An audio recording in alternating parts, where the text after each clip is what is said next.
Welcome back. I'm doing something today that I rarely do is talk about something that's going on in the news cycle right now. And what I'm going to talk about is Deion Sanders.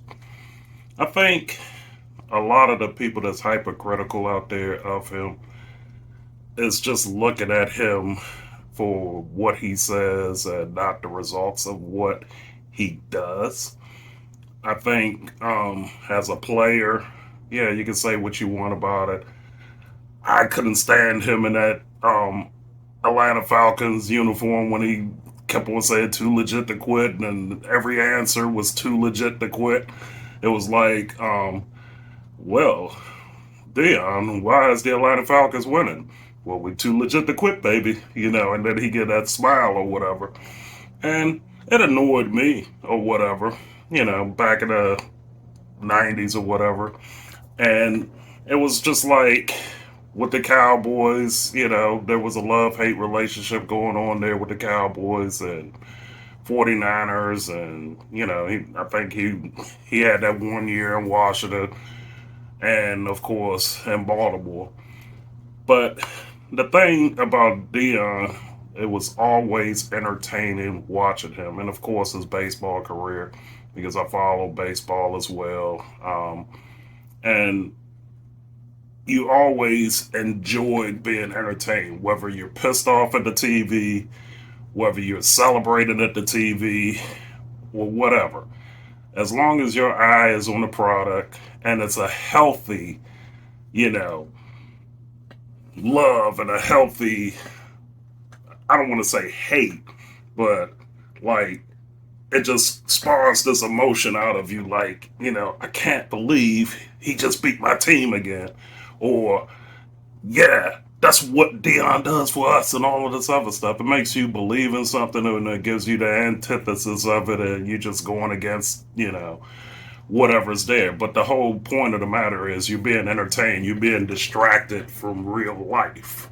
You know what I'm saying? Because there's so much more that you can focus on in that time frame that can stress you out, that can make you feel like, you know, this sucks and you're being doused over and over again with stuff that's going on in the news that's, not relative to you per se, but you take it as such. You know, um, it was a nice distraction to have somebody like that along. Then Dion as a broadcaster, you know, again, entertaining and so forth. And Dion as a coach, again, entertaining and all. This is not me giving flack to Dion, but I'm not even going to focus on all of the negative stuff that people have said about him. I'm just going to try to keep it as positive as I can keep it, and I'm going to compare him to Muhammad Ali. I'm not saying that he took a stand and all of this other stuff like Ali had to take. Ali was kind of pushed in that scenario. So with Ali, for an example, you know, me growing up in DC, Ali visited DC a lot.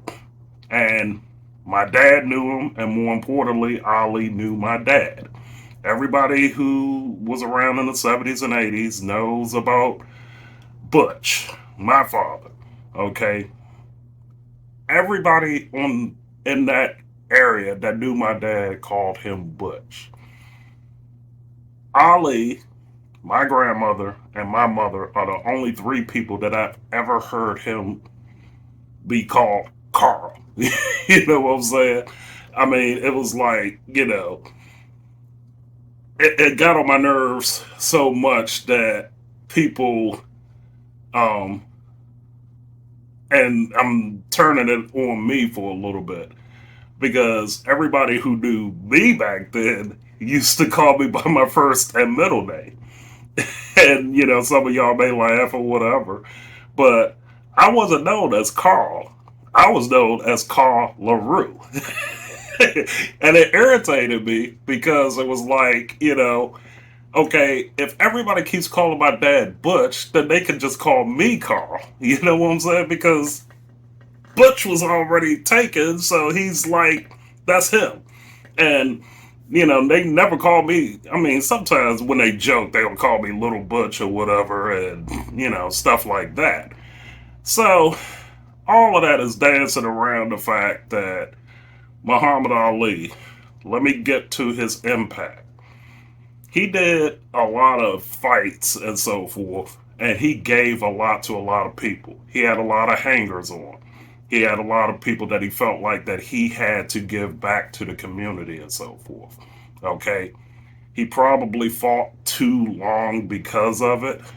And as a kid, I didn't like Ali because he would always, call somebody some name and, call somebody, out of their name, usually in a playful way or whatever. I was like, you don't have to do that. Just go out there and fight and beat the guy or whatever. And me as a kid, I was so, like, straight focused. I was not one of those quote unquote playful kids. I was playful in one sense, but then, if I was told to do something, I did it. It was like, Carl, do your homework. Okay. I didn't question, Carl, eat your food. Carl, go out and play. I'm doing whatever the hell I was told to do back then because that's just how it was in the 70s and 80s and so forth. And looking at Ali because I was so focused on what he was doing, I never saw the impact of what he was doing until I was told by my father, do you realize how many people Ali takes care of? And I was like, what are you talking about? And he broke it down to me about, how much of his fights he employs so many blacks around him, and he talks all of that stuff, to make the focus about him to protect everybody else around him, including his family and so forth. So as I turn this back onto Deion, it's like a lot of the narcissism that you see that goes up the ladder, and some of it is narcissism, a lot of it is ego. Ego gets you out of the bed in the morning. There's a lot of people out there that has a lot of ideas, and I know I'm rambling, but stick with me, folks. Ego gets you out of the bed in the morning. Ego pushes you to do something that you would never attempt to do. It could be something as trivial as that perfect 10 that works, in this office that you got to get up the courage to talk to and so forth. That ego pushes you over the edge to be able to say something to the woman that's, hey, can we go out? Can we start dating? That ego makes you apply for that job that you're not qualified for, but you get hired anyway. Okay?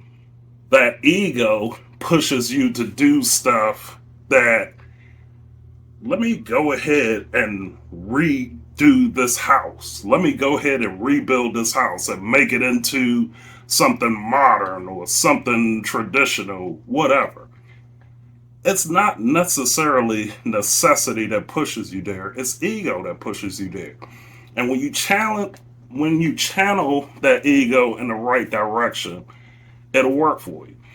That's why I've said over the years, and I've said on a couple of podcasts when comparing a sociopath to a psychopath to a narcissist, you can work with a narcissist and a psychopath. You can never work with a sociopath. Because a narcissist, they make it about them, but if their heart is in the right place and your goals align, you two can work together, have a relationship, whatever, and it'll work. You just have to understand that that person is going to take the credit for a lot of stuff, but they may deflect a lot of criticism that may come to you, and they'll take it and they'll accept it. You see what I'm saying? Because they make it about them, but they're going to back it up. That's the thing when you can work with or be with a narcissist. They can make it about them and it works. Just like a psychopath. People be like, well, a psychopath is dangerous, blah, blah, blah. It can be if the intentions are wrong. It's just like the same thing between a hero and a villain. It's all intent. What are they doing? Both of them have a gun. One may want to go after all these innocent people. The other one wants to protect the innocent people. Okay? So with a psychopath, their goal is what forces them to do whatever they do. But if that goal is the right thing and they have the right value system, you can work with a psychopath too. They're just more bold in doing what they do versus what you're doing, and you can learn a lot off of it. They're more willing to sacrifice themselves to get to the end game than you would, and a lot of their decisions are not rational, but it may pay off. That's why you see a lot of billionaires up there. Like, they get that singular focus, they go after stuff that nobody else would think of, and they do what they do, and obviously those can be very unhealthy, but it opens up a lot of doors. Okay? So, with Deion's personality, his skill set, and his accomplishments, okay, as a head coach of an NCAA team, he's changing the structure of how colleges are going to hire head coaches in this NIL era, okay? Because John Thompson, coach of the Hoyas, many years ago, okay? Again, another person that knew Butch. I remember those two talking, okay? And one of John Thompson's longtime assistants or whatever, I forgot what his name was. I remember they was just randomly walking up a Northwest street, okay? Him and my dad were just talking. And it was like a Saturday, off season, whatever. And I just remember, one, how tall he was, because John Thompson was like 6'11" or whatever. And I remember him saying, Butch, it's never about the title, it's about the authority. And he was talking about his head coaching career, and he was talking about jobs in general. It's never about the title, it's about the authority. Deion Sanders has the authority to make changes within that program at Colorado that some other stars of his ilk never got the chance to do, or squandered it if they did have that authority. Okay? And there's always been a misnomer over the years. Some of it is fact, some of it is fiction, that, a high level elite player can never coach a team or basically run a team. I think Larry Bird already kind of moved that to the side or whatever, what he's done with Indiana. Has he won a title with them? No, but, they were pretty damn close a couple of seasons and so forth.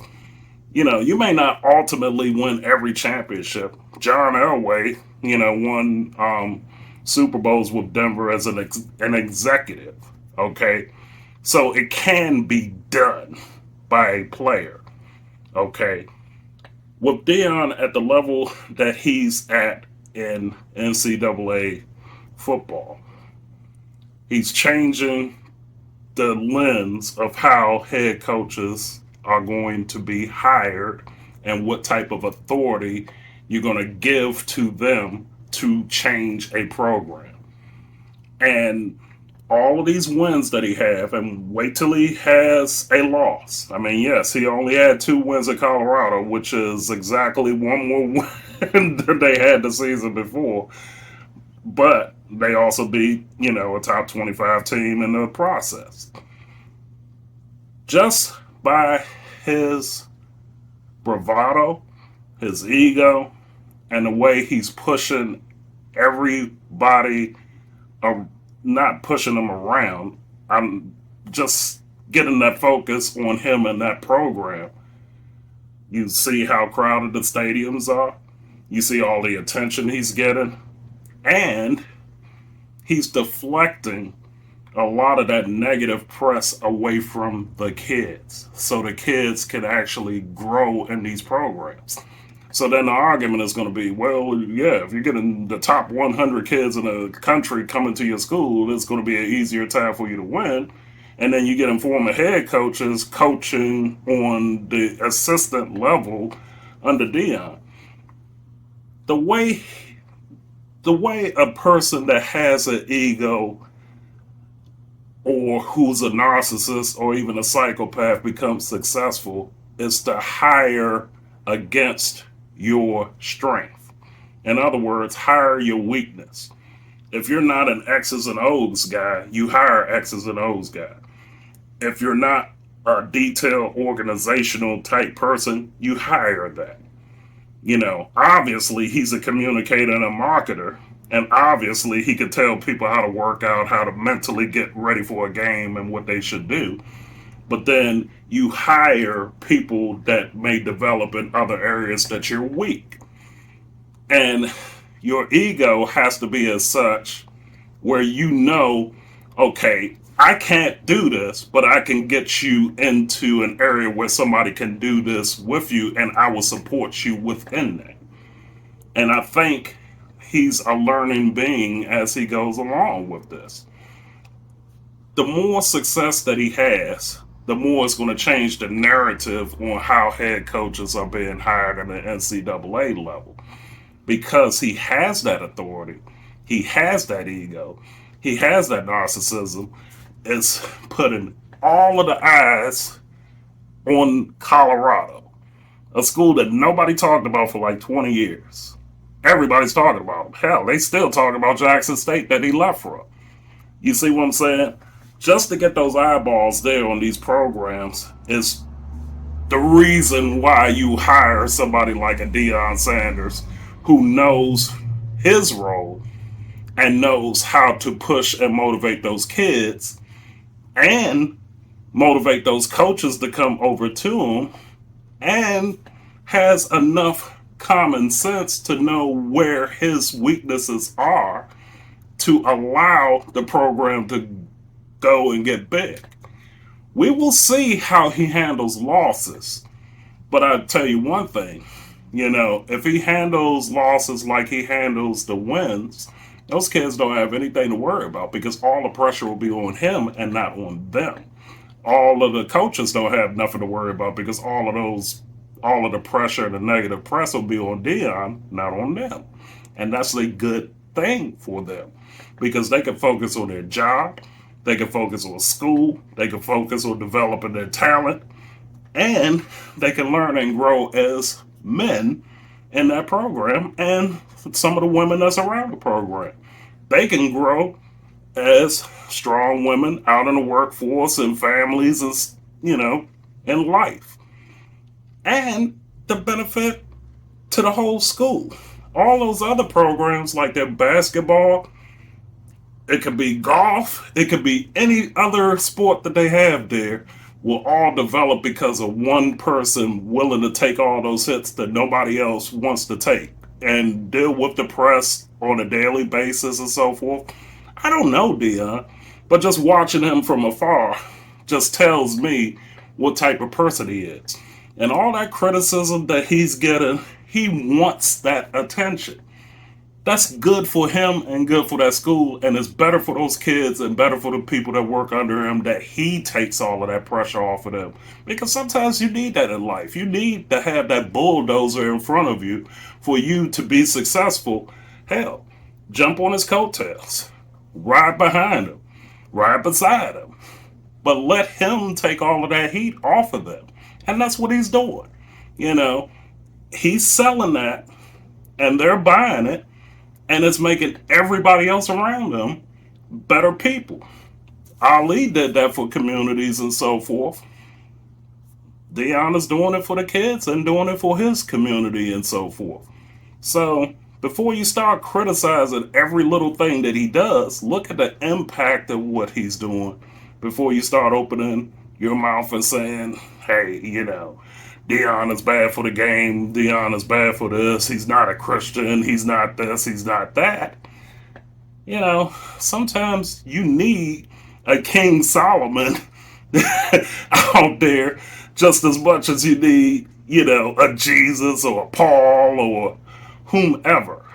Sometimes you need that person that's a little level up who has a good heart pushing, distractions and, situations out of the way for other people to benefit. So I give big ups to Deion. I'll be very interested to see how he does over the rest of the season and so forth. Colorado is 2-0. This is Monday, September 11th. Yes, the infamous September 11th. I don't have a story about it now, and I've said some of that stuff in my previous podcast about what happened during that time and so forth. So we'll do it again, and thanks for watching.